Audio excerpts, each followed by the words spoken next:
Alright, Ford Econoline steering box removal. Pretty simple. Take your steering wheel, put your key in the ignition and leave it loose. You don't have to jack the vehicle up. Take this, spin it around with the steering wheel and get it to where the open C-clamp is open. After you unscrew the 10mm bolt from here. Once you remove that 10mm bolt, remove it from the splines. Stick something inside of this C and spread it apart as far as you need to. Then this shoves up out of the way. So now here's your steering box input relieved. Now here's your two lines. The 16mm nut goes to the front toward the driver, and towards the radiator is a 17mm hose nut, which is a line. You can use 2 open-end wrenches for this job, or 2 tubing wrenches, whatever you feel necessary. Now remember, there's O-rings on the end of here. Okay, so you get those out of the way. Those are off and out of the way. Now, underneath the vehicle, get your rag, get your pitman arm or your drag link loose right here from your pitman arm. We use a fork tool. Ball joint tool, I think. That's a fork tool. We just beat it in there. We scuff this up and tore the rubber up because you can get the replacement rubbers. They go right over this. Or you can replace this whole thing, and that's what we're going to do. So we don't care if we screw this up. So here's your nut here. I think that's 18mm. Take it off here and get it out. Now your box is ready to come out once those 2 lines are loose and that input shaft is off the steering wheel. Next, you got 3 bolts. 1, 2, 3. You take those 3 bolts out. What size are they? Those are 16. 16mm bolts. Those might be a little tough on you. But you can get those out. So we're going to use an impact. Give me that impact. We're not going to jerk around with this video. This is an under 4,200 pound. Even though this is an E350 E-Series, this is still an under 4,200 pound part. And there's an over 4,200 pound part. There is a difference. One of them has a different spline count. So it might say both of them fit your vehicle, but that's wrong. You need to find out whether it's the under 42, which is about $20 more expensive because it's more common, which they use on the E150, 250, and 350s. Can you move the wheel more? I got it. Fuck it.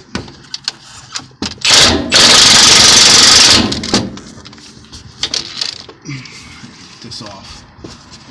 Yeah, pull this wheel this way. Come on, more. Alright. That's probably the only thing you might have trouble with. Yeah, you want to turn the wheel to one side. I'm sorry, forgot to mention that. Yeah, I think so you can get to the bolts. Bolts look like they're all the same length. Remember, there you go. This is the under 4,200 pound steering box. This is an O'Reilly's piece. Master Pro. Master Pro. Sorry. Pro Master. Master Pro. All right. We have a little fluid. Now this has been on there about 2 years or so. Whenever you get the death wobble in the passenger wheel, when you're braking on the interstate, it starts to wobble and shake like that. This truck is a twin I-beam system, this van, and it has no fucking idler arm to change. So it solely relies on the steering box. So if you get the death wobble in that wheel and you've replaced that tie rod end down there and you've replaced this drag link right here, you can bet your ass the steering box goes bad quicker than you think on a heavy vehicle like this. Especially since they're using the under 4,200 pound box, which is probably a little bit lighter duty. Now here's the box. Here's the steering box. We changed this, like I said, 2 years ago. I just didn't post the video. I let my young son change it for me to get experience, so we didn't think the posting it was a big deal. There's a part number on this piece of shit. You just need to check your spline count, and I think the spline count is either here. It's an output shaft that's different. Or it's the output shaft? Yeah, the input shaft is all the same. Alright, input shaft's the same, the output shaft's the difference. The other output shafts got more splines? One of them has more, yeah. It's like 36 and 32. Alright, so it makes sense. It's bigger. It would only accept a different pitman arm. So that'd be the problem you'd run into. You wouldn't be able to use your pitman arm. You don't get any of these pitman arms with this device. So that's how you pull it out. I realized I started the video with half the job done, but not really. It wasn't that big of a damn deal. So what we're going to do is remove this big nut and get the shit off and go get the core. Go turn this in for the core, go get the new one back. We'll get back with you on the video on how to put it in. So it looks like it's closest thing I can get to it is 1 5/16". And that's the play I got in it. So really I think this nut's like a 33 millimeter. 32 is just not fitting. 33 millimeter. And the other standard sizes I have did not fit. I didn't expect that to be this tight. And I was right because I took it off last time. But I do expect this pitman on to be frozen on. So we're gonna see how to get this off because it's wedged on. And believe me, you can beat on these things all day and wear yourself the hell out. Let's see if we can get some kind of cheating tool in here to do the job. I don't know if this will fit. Son of a bitch. You did something last time to get this off. Well, we certainly didn't use this, did we? No. Did I beat this thing on? We might have beat it. We might have actually beat it off and beat it on. I probably did. Knowing me. Yeah. Okay. So. Yeah, I mean, that's too light duty.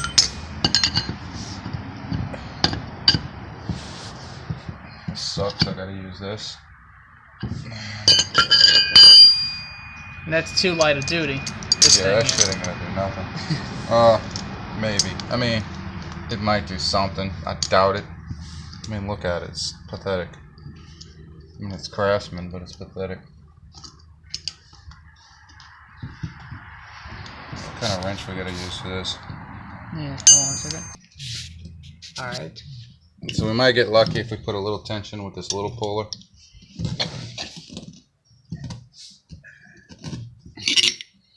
Might.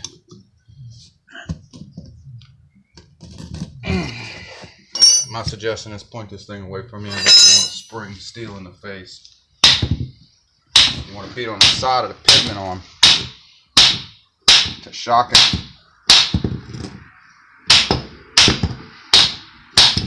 It doesn't really matter how bad you beat up the surface of the pitman arm. It's not going to hurt it. It's the splines that matter. Yeah. Just don't fuck with the splines.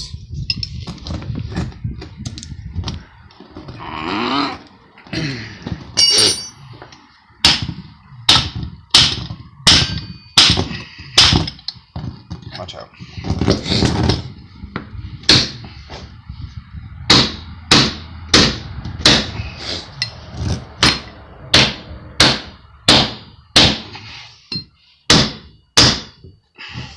Try to doing this under the vehicle. It's just as damn difficult, trust me.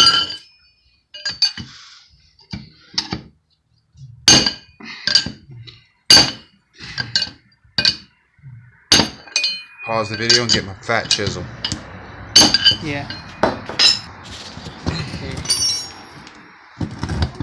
Alright, everybody needs a big fat blunt end chisel.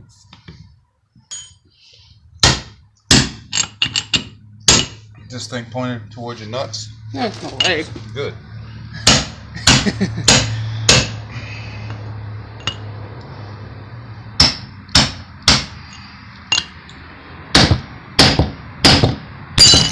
There we go.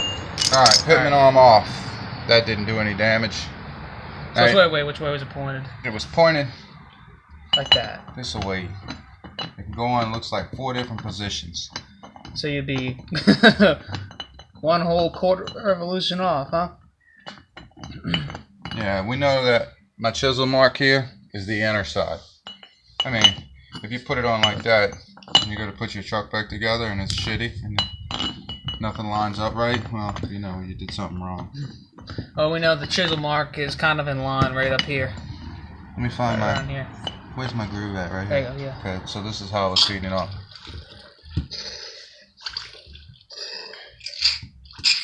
Alright, so this is the way I'm going to put it on. This eye facing up. This thing sitting down flat facing me. And then this thing facing me this way. When I put the old one down on the ground, that's how I'm going to set it up. Alright, we got a reference here. Yeah, I mean, I think this thing continuously rotates. I don't think it comes to a stop, but I could be wrong. It may do several rotations and then stop. It may not. But if it does do that, what I'm going to do is rotate the shit out of it in one direction, stop, rotate it back the other way in one direction, stop, and then go halfway in the middle. And in the middle is where I'm going to stop, and this is where I would put my pitman on. Yeah. So it's in the middle. That means the steering went all the way right, all the way left, directly, and it's in the middle. Got it? Yeah. That's the way I took the sumbitch off. Alright. Makes sense? Yeah. Got that and some minor fluid replacement. Yeah, and don't use transmission fluid, please. Don't use ATF on this. Like some other people. No, I mean, it works for some people, and they don't get a whine out of it. But for some reason, that house brand gallon that you can buy is the best thing to get. Like O'Reilly's or whatever, AutoZone power steering fluid that's clear. That's the best shit that keeps this Ford from whining. Now, if you've been using ATF and you're not whining, you better go back with ATF. Don't mix them, because it'll aggravate the shit out of you. All right, let's go return this dumpster. Yeah. All right. It served us well for 2 years. All right, so we purged the system. We bled all the fluid out of the system and ran new fluid through it for all warranty purposes intended. If O'Reilly's should decide to watch our videos, yes, we purged the system. Okay. Now, let me get this shit off of here. All right. Remember what we said? We had this dot. Well, I can't turn it until I remove the caps here on the side. You got a flathead for that, I think.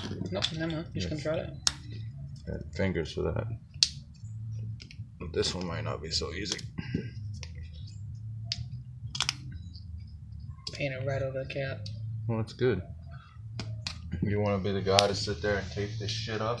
Nah. I didn't think so. I mean, they're churning up 50 and 60 of these a day in a factory, different makes and models. You want to be the guy to tape each one of these holes? I didn't think so. 50 of them a day? No, thank you. Alright.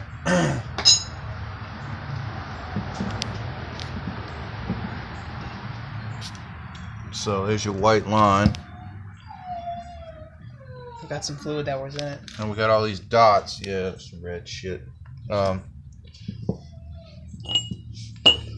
this is much stiffer, man.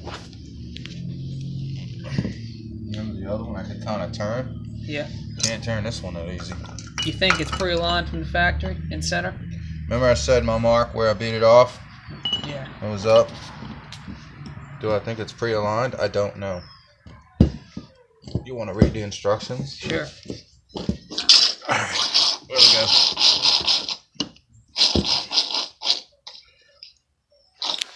What did we have before? We had that thing showing, right?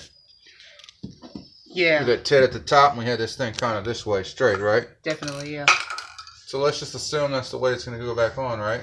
Yeah, because they don't have this tit on the other side of it, right? Well, let's see if this rotates around. Oh, yeah. Uh-oh, it stops right there. Check it out.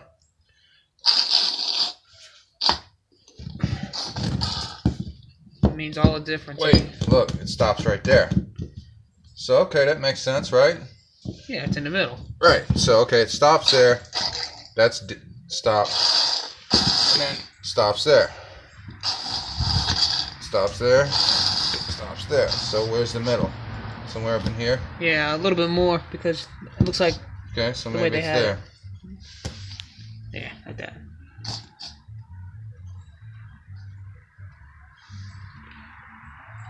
Okay.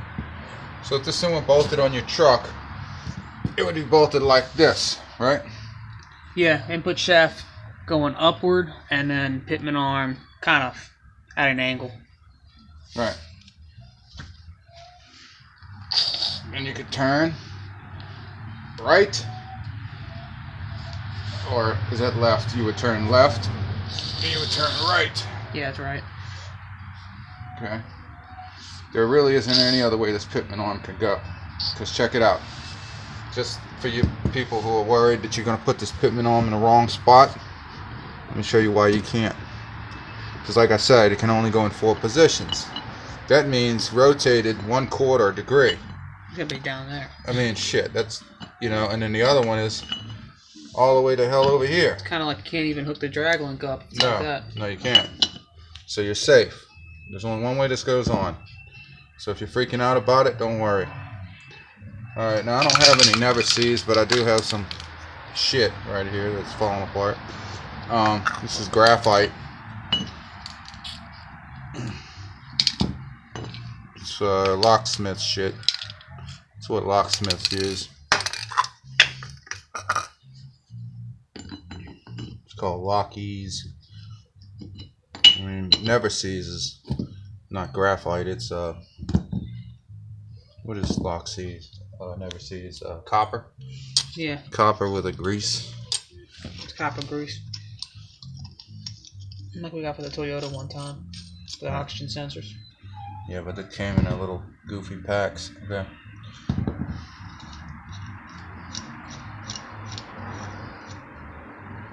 Alright, that's the way the nut went on. So now we have our 1 5/16" wrench over there, which is just enough. Doesn't fit right, but fits good enough.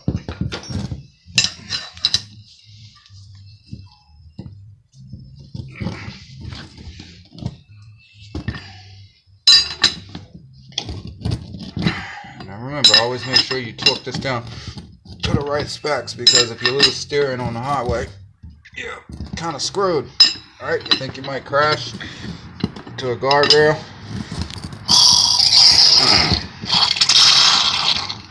I want that shit out of there anyway. Okay. Probably the best thing now is just to hit it with a hammer a few times, huh? Yeah, first I'm gonna get my pitman arm down. Step on it here. Where's my mini maul? There it is.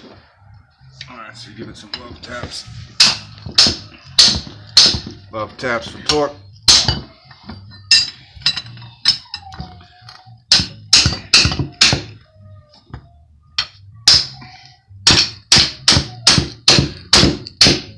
Let's see, that's torqued down properly. Alright.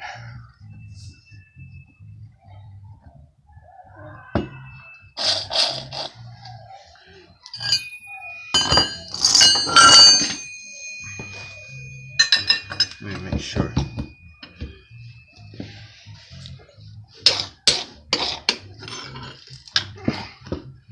Stand right there. Right there. Good. Alright, that's down.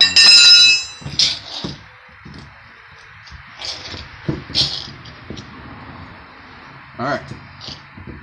Yeah, let's get working on getting this thing on. Alright, so O'Reilly's gives you these O-rings right here, these two. I checked them both. They're fine for the big line, which is the 17 millimeter. For the small line, they're not. They won't work. They fall right off. They're too loose. So I gotta hunt my own O-rings down for this fix. And I'd like to use an AC O-ring like that.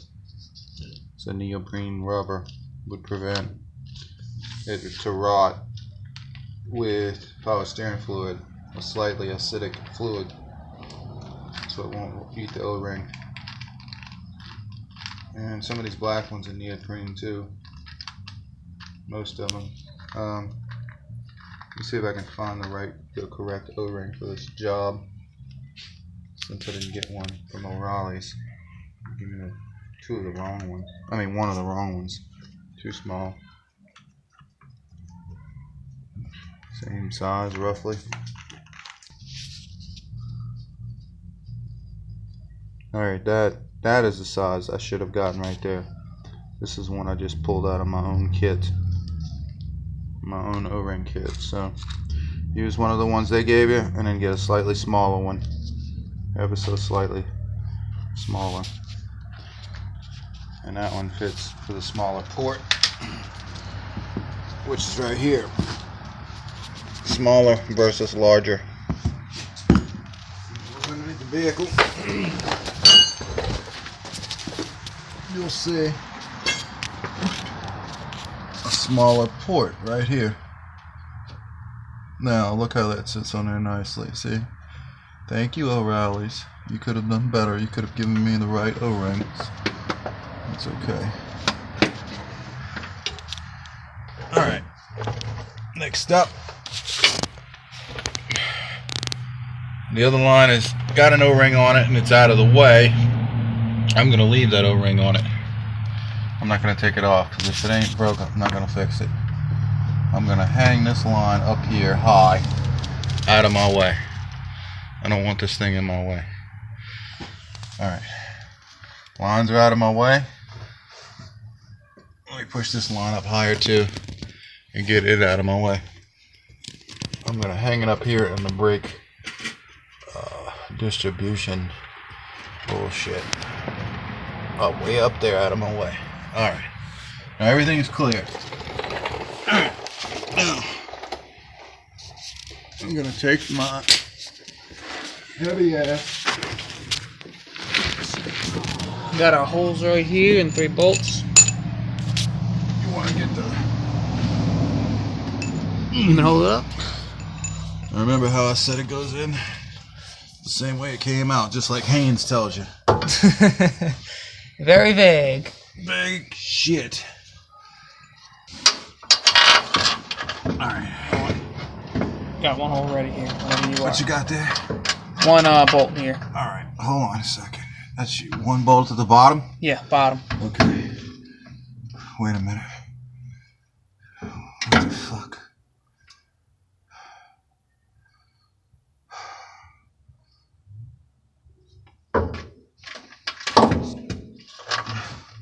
Is it hitting it? Alright, hold on, you missed. Alright, right here. Shining your phone up under here.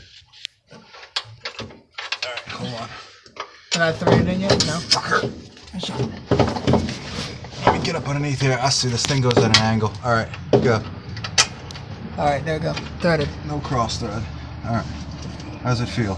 Feels good. Alright. Impact. Alright. Alright. And we said this thing was like 80 to 100 foot-pounds, right, on mode 80. 1. So we put it to about 80. I don't want to go too much, man. These are not very big bolts. 80 is probably a bit much. 60 would probably be more appropriate. But hey, it's tight. It's not like we're going to put Yeah, camshafts on. Yeah, but remember, it's using its own cast iron to thread into, which is the steering box's threads. So whoever the previous owner of the steering box was, you know, there's your bolts coming through there. Yeah. You see? So you got a longer one in the back there sticking through. So there's your steering box. Alright, so we got our lines. We got to hook up. Okay. Did you say the 17 millimeter was toward the cab, or was it 16 millimeter toward the cab? The smaller one was toward the front. Okay.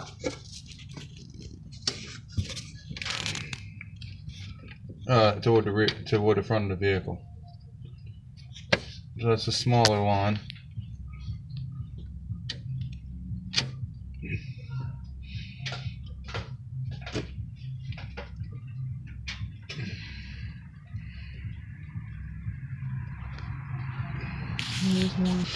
I got a camera on it if you want to see it. Nah, I can see it.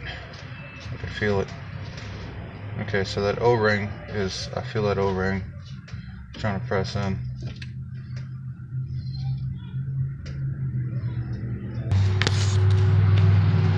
Well, you don't want to cross thread this shit, believe me. You don't want to make that mistake, but it seems like these lines are a little bit harder to screw on. There's something with the new pumps threads. A little bit harder than the old pumps threads. That's alright. We got it turned more than 4 threads so we know it's not cross-threaded. Now that's the smaller, so that's the 16, right? Yes. Is that right? Yeah, so like the only time a 16 is ever used? No, 16 is used for your oil pan drain plug. Oh yeah, right. On a 5.4 liter.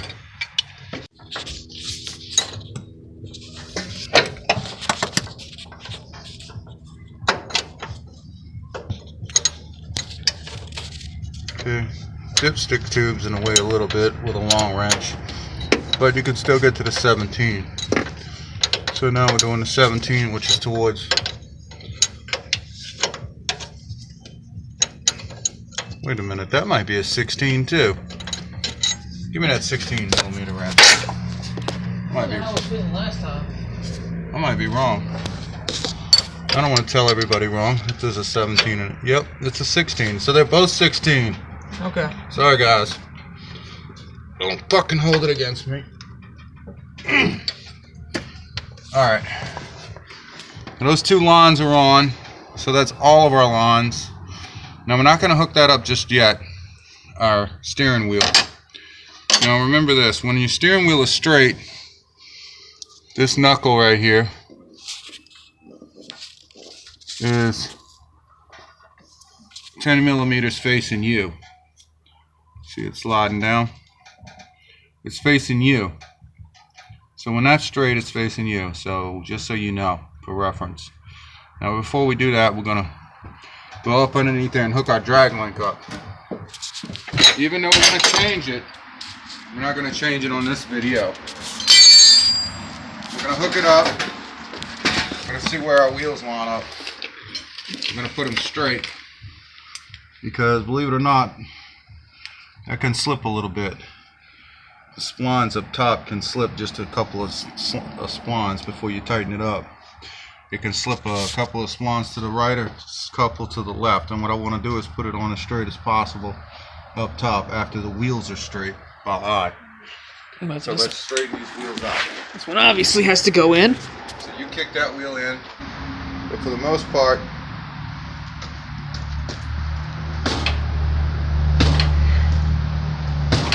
straight. Most of the way. That one's straight. Straight already. Pretty straight. Alright, so now we can get it to a relative location of what straight is. We should be able to get our pitman arm in here. Damn close to it. Look at that shit. Yeah, we gotta change that.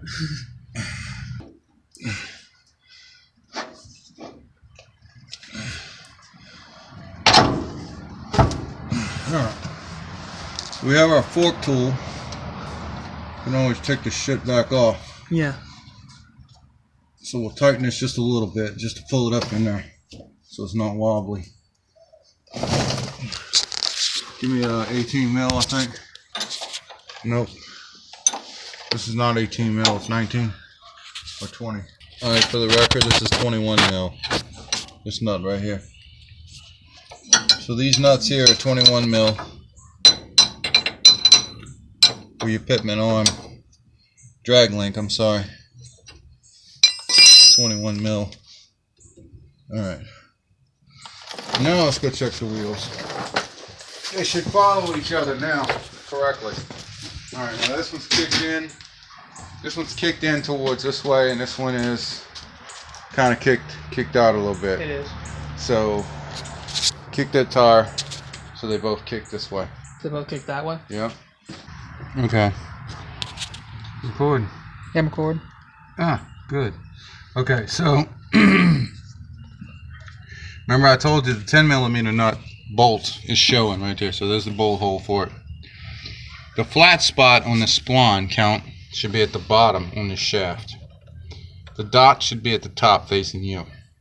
On the steering box, right? On the steering box, and then it should slide over and it should bolt down flat like that. And there's a groove relief in there for your whatchamacallit to go through. But as I said, this can be spun a couple of teeth right, a couple of teeth left. That would put your steering wheel off. So what we're gonna do is get this started, and then we'll adjust it from there. And we'll come back to that adjustment in a second. So we're gonna add our O'Reilly's fluid in here.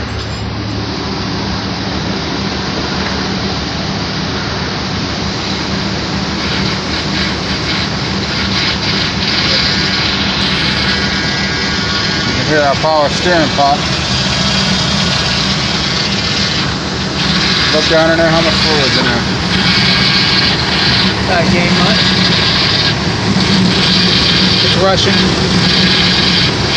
Yeah, so we'd have to go all the way right, all the way left, and get the air out of the line.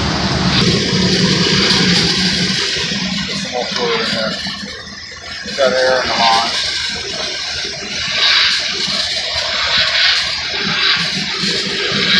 Where are we at?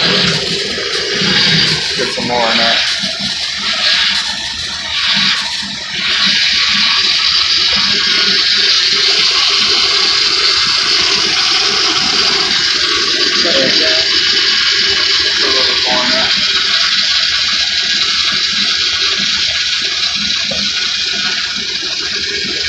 Yeah. I'll shut up. Now let's fill some more. Now if y'all hear that popping, move the phone away a little bit. If you hear that popping, that's because we tightened down that input shaft on the steering wheel, 10 millimeter, only tight enough to spin the shaft, but not tight enough to clamp down on it. That's because we're going to adjust it one tooth to the left or one tooth to the right. We have it in the relative location, but we know the steering wheel is going to be off one tooth until we drive the vehicle forward and backward, and you see where the straight steering wheel is, and then we'll tighten it down from there. But you're only allowed to do this a little bit, because you don't want to strip those splines out. So you have to tighten that up.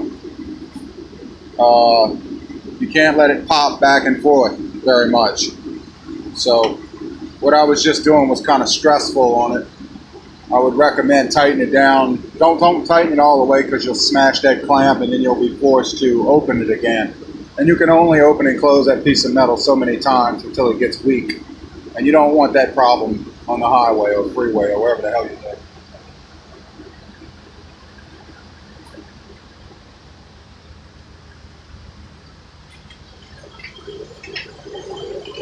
Got low again, I think.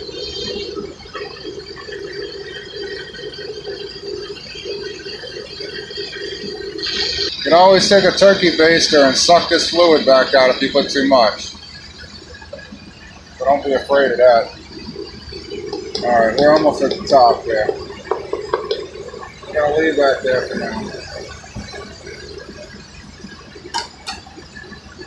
Get the cap for this. Let's cap this off for now. Alright, so this concludes our video. We got we had our input spline on our steering rod, on our steering wheel rod coming in, on our steering column. We had it one tooth off this way, so we just clicked it back once. No, I'm sorry, we had it one tooth off this way. We clicked it back once before we tightened the 8 millimeter bolt up. 10 millimeter bolt, yeah. Sorry. Clicked it back and I held it there and we tightened it up and we got it clamped down tight. So now when we back all the way up and we drive forward, our steering wheel is straight. This steering box went in exactly the way the other one came out, and we have no problems with it. So that kind of concludes our video. And we got our noise to quit after we kept turning the wheel back and forward, and letting the air bubbles come out of purge themselves out of the system to the top. And we had to top it off with fluid. All in all, it took about a half a gallon of fluid to fill it up. About a half gallon, yeah, roughly. I'd say half of it was going out of the bottom. Right, and so that's after the system drained down. Now, I'm sure there was some residual left in the power steering pump and all that, but that's after just those two bottom lines are disconnected. You're gonna need about a half gallon, and then that's it. I mean, that solves the steering death wobble on the driver's side, on the passenger side. Because like I told you, Econoline, oh, we're gonna replace this later. Somebody ran me off the road. Econoline has no steering, has no idler on. It uses the steering box all the way across to govern this wheel, your passenger wheel. So once you get play between there and there, no matter what, you have three things to account for to keep this wheel straight. You have the tie rod in here, you have the pivot point tie rod on the end of the pitman arm where it connects to the drag length, and you have the steering box slack, all to control this one wheel, which sucks. The only other option there is to put a steering stabilizer shock on this van, and they make them, and it's made by Moog, I think, and it's a bracket kit, and it bolts to the whatchamacallit, some U-bolts. Yeah, it's got some U-bolts and all that, and it bolts to the lower control arm, or to the twin I-beam on the passenger side, and then it U-clamps itself to the drag link. The problem with that is that every time you hit a bump on the passenger side that's a big dip, it'll pull your steering wheel a little bit. And you don't get recovery when you turn corners anymore with that steering stabilizer shock. In other words, when you turn a corner, the wheel won't turn itself straight again after you spin a corner. So if you're used to that driving in the city, you're not going to get that same reflex back with a steering stabilizer shock.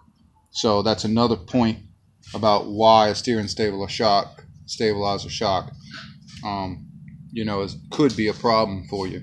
Now, if you're driving an RV or something like that with a diesel in it or something, and you're using a van cab with the twin I-beam, then that's fine, because you're not going to want that reflex turning a corner back straight again anyway. You probably won't get it. Anyway, in the future, we're going to make a video about relocating the steering stabilizer bracket to the frame itself, which is where we started a long time ago. That's this tab right here. So a steering stabilizer shock will now attach to the frame and attach to the new drag link once we replace that drag link. No longer to the twin I-beam, which pulls the steering wheel when you go up and down, like I said. So we'll make another video in the future. Thank y'all for watching.